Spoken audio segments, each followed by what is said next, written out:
Assalamualaikum warahmatullahi wabarakatuh. Perkenalkan, nama saya Muhammad Ilmi Nurullah dari Prodi Teknologi Rekayasa Multimedia. Di sini saya akan menjelaskan mengenai dasar-dasar penerapan K3 atau HSE di industri. Latar belakang masalahnya adalah pada masa lalu kecelakaan kerja seringkali dianggap sebagai sesuatu yang wajar dan tidak dapat dihindari dalam dunia industri.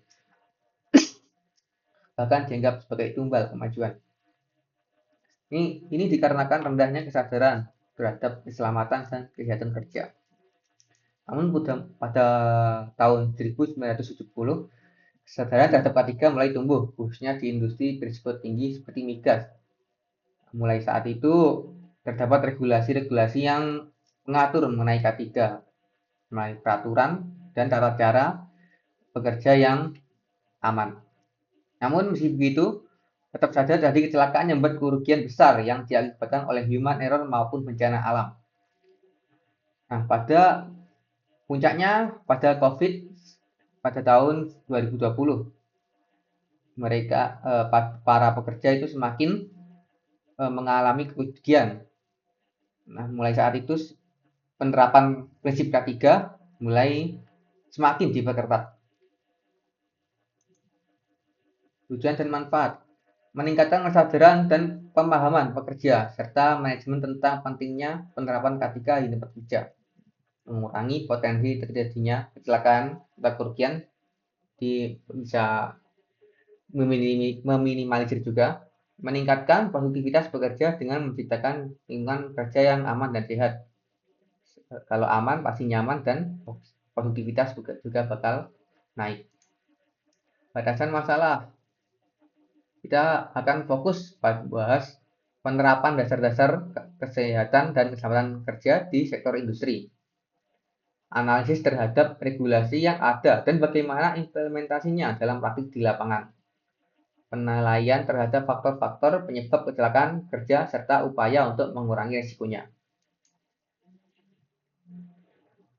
Kesehatan dan keselamatan kerja adalah suatu sistem manajemen yang bertujuan untuk melindungi pekerja, aset perusahaan, dan lingkungan dari risiko yang dapat menimbulkan kecelakaan, cedera, atau penyakit akibat kerja. Konsep dasar K3 mencakup identifikasi bahaya, penilaian risiko, dan pengendalian risiko melalui langkah-langkah pencegahan. Penerapan K3 di pekerja tidak hanya meningkatkan keselamatan pekerja, tetapi juga berkontribusi pada peningkatan produktivitas dan efisiensi operasional. Berikut peraturan K3. Yang pertama, Undang-Undang Nomor 13 Tahun 2003 tentang Ketenagakerjaan, yaitu mengatur hak dan kewajiban pengusaha dan pekerja dalam menciptakan lingkungan kerja yang aman dan sehat. Peraturan Menteri Ketenagakerjaan Nomor 5 Tahun 2021 mengatur tata cara penyelenggaraan program jaminan kecelakaan kerja, jaminan kematian, dan jaminan hari tua, serta pedoman keselamatan kerja yang harus diterapkan di perusahaan. Peraturan Pemerintah Nomor 50 2012 tentang penerapan sistem manajemen kesehatan dan keselamatan kerja, menetapkan kewajiban bagi perusahaan untuk menerapkan sistem-sistem manajemen K3 yang efektif dan terintegrasi dalam operasional sehari-hari. Dasar teori: piramida hazard merupakan sebuah konsep yang menggambarkan hubungan antara berbagai lingkungan insiden dan kecelakaan yang dapat terjadi di tempat kerja. Konsep ini pertama kali diperkenalkan oleh Herbert William Hendricks pada tahun 1931 melalui teorinya yang disebut sebagai Hendricks Triangle atau Safety Pyramid. Nah, struktur piramida hazard umumnya terdiri dari beberapa tingkatan yang bisa diuraikan sebagai berikut. Yang pertama ini fatalitas, kejadian menyebabkan kematian. Kasus fatal biasanya merupakan akibat dari kegagalan dari sistem keselamatan kerja yang tidak tertangani dengan baik pada tingkat-tingkat sebelumnya. Bahwa ini karena ini gagal, terus bisa saja terjadi fatal di sini. Terus cedera berat. Cedera berat melibatkan luka serius pada pekerja seperti patah tulang atau luka yang membutuhkan perawatan intensif. Kemudian di bawahnya ada cedera ringan yang mungkin hanya memerlukan pertolongan pertama atau perawatan medis sederhana. Ini adalah hampir kecelakaan. Ini terjadi sesuatu cuman tidak ada luka atau tidak ada korban. Terus 30.000 hazard ini kadang dari di atasnya ini kan lebih kecil diawali dari bahaya yang banyak gitu. Jadi lingkungan yang berbahaya seperti jalan yang berlubang, terus ada gas bocor yang dapat menimbulkan kecelakaan yang lebih parah. Berikut data pendukung. Menurut data Kementerian Ketenagakerjaan pada periode Januari sampai Mei 2024, tercatat jumlah kasus kecelakaan kerja di Indonesia sebanyak 162.327. Kasus dengan rincian sebanyak 91,83% termasuk peserta penerima upah, 7,261% termasuk peserta bukan penerima upah, dan 0,91% termasuk peserta jasa industri, jasa konstruksi. Kita lihat ini datanya, yang paling banyak itu daerah Jawa. Nah ini Jawa Barat paling tengah ada 30.000, Jawa Barat 30.000, Jawa Tengah ini lebih dari 20.000, Jawa Timur sekitar hampir 25.000. Ini Banten, DKI Jakarta itu paling banyak ya. Lalu klaim jaminan kecelakaan kerja mengalami peningkatan signifikan dari 192.835 kasus pada tahun 2019 menjadi 635 klaim sepanjang Januari-November 2023. Ini banyak yang mengklaim jaminan kecelakaan kerja gitu. Jadi mesti banyak sekali kecelakaan, terus banyak yang klaim juga.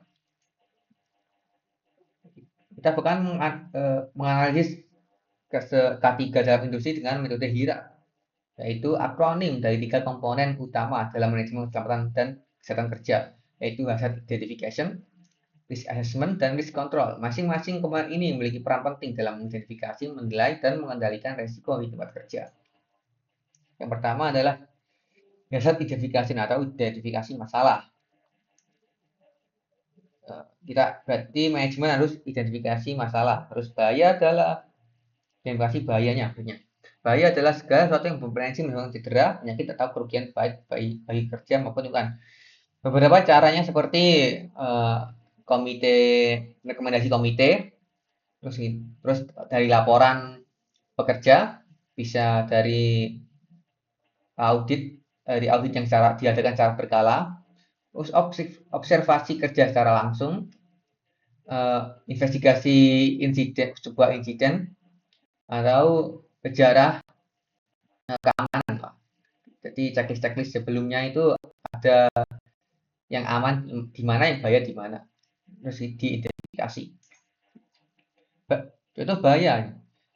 Bahaya apa sih? Semua sumber situasi atau aktivitas yang berpotensi menimbulkan cedera dan penyakit akibat kerja.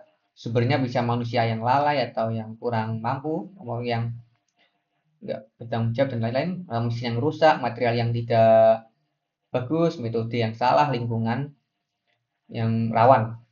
Ini jenisnya ada tindakan dari manusia mungkin, terus kondisi mungkin di lingkungan. Faktornya bisa biologi dari bakteri, virus, kimianya mungkin bahan-bahannya yang bahaya gitu seperti gasnya beracun gitu kan. Terus fisik atau mekanik bisa dari ketinggian yang tinggi gitu kan, bisa jatuh atau kejatuhan sesuatu. Terus biomekanik seperti ketika mengangkat barang itu salah postur, atau saat duduk salah postur juga, atau psikologi yang diakibatkan oleh pelecehan, pengucilan, terus beban kerja yang berat itu tadi mengakibatkan stres. Selanjutnya adalah setelah mengidentifikasi bahaya, penilaian resiko. Penilaian resiko dilakukan dengan mengevaluasi tingkat keparahan dari dampak bahaya jika terjadi insiden serta mungkin likelihood bahaya tersebut akan terjadi. Penilaian resiko ini gabungan dari keparahan dan frekuensi. Tabelnya di sini bisa sangat jarang, dari sangat sering, atau sangat ringan dari sangat berat. Jadi kalau semakin sering dan semakin berat bisa semakin ekstrim, terus semakin ringan dan semakin jarang makin rendah. Jadi setelah ini kita analisa mana yang ekstrim, terus bakal ditangani secara dulu, yang rendah dipantau terlebih dahulu. Setelah melakukan penilaian resiko, tahap terakhir adalah penggalian resiko. Bertujuan untuk mengurangi atau menghilangkan resiko yang sudah diidentifikasi dan dinilai. Dimulai dari eliminasi, substitusi, control engineering, awareness, admin control, dan protection the worker atau keamanan alat pelindung. Semakin ke bawah ini bakal semakin less efektif. Jadi atas itu bakal lebih bagus lah. Ini dia penjelasannya. Di sini dibagi dari dua bagian ya. Tempat kerjanya yang dikurangi bahayanya dan tenaga kerjanya biar semakin sedikit paparan dari bahaya tersebut. Terdapat eliminasi dari bahayanya dieliminasi atau lalu substitusi penggantian alat mesin bahan atau tempat yang kerja yang lebih aman, perancangan modifikasi alat mesin atau tempat, jadi atau diperbaiki gitulah. Administrasi bisa saja pelatihan, bisa saja aturan, dikasih tanda bahaya, gitu. Alat pelindung diri, menyediakan APD kepada tenaga kerja.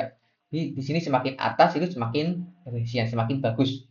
Dan misalnya ada mesin yang rusak, gitu kan, terus ada tenaga kerja yang memakai APD, memakai APD, cuman karena rusak, ya ada kecelakaan, bisa kecelakaannya pasti lebih mungkin terjadi lah. Terus baru padahal udah pakai APD cuman tetap jadi kecelakaan.